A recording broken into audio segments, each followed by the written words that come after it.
Job చేస్తున్న చెరువులు చేయించలేదా అనే విషయం పైన ఇవాళ మీకు క్లారిటీ ఇస్తాను. ఒకవేళ అలా చేయాలనుకుంటే మీకు ముందుగా చెరువు దగ్గర ఎక్స్పీరియన్స్ అయితే ఉండాలి.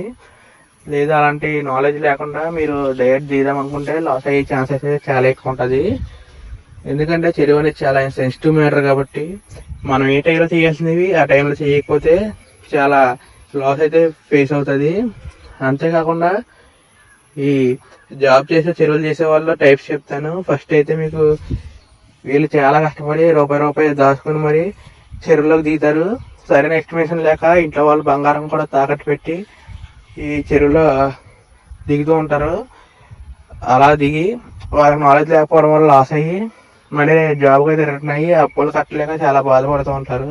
పార్ట్నర్ మీద నమ్మకంతో డబ్బు మొత్తాన్ని ఇన్వెస్ట్ చేస్తారు. ఆ పార్ట్నర్ ఏమో నాకు చెరువు దగ్గర తోపు, నేను ఇలా చేస్తాను అలా చేస్తాను అని చెప్తూ ఉంటాడు తప్ప వాడికి ఏం తెలియదు. అలా లాస్ అయ్యే వాళ్ళు కూడా చాలా మంది ఉంటారు. ఇంకా మూడో టైప్ వచ్చేసి మనకి కొంతమంది గవర్నమెంట్ ఆఫీసర్స్ అయితే చేస్తూ ఉంటారు. పొద్దునంతా అక్కడ ఉండి నైట్ వచ్చేసి ఇక్కడ చేస్తూ ఉంటారు, వచ్చి చూసుకుంటూ ఉంటారు. వాళ్ళకైతే ఎక్స్పీరియన్స్ ఉంటుంది. అందుకనే వాళ్ళు లాస్ అయ్యే ఛాన్సెస్ అయితే చాలా తక్కువ. మనం చెరువు దగ్గర ఏ టైంలో చేయాల్సిన టైంలో చేయకపోతే చాలా లాస్ అయిపోతాం. ఉదాహరణకు చెప్తాను. నైట్ అంతా ఫ్యాన్లు తిరగాలి, అదే మధ్యలో గనక అది ఫ్యాన్లు తిరగకపోతే రొయ్య అనేది డివో సరిపోక చనిపోయే ఛాన్స్ ఉంటుంది. అవన్నీ చూసుకోగలిగిన చెరువు అయితే చేయడం కరెక్ట్.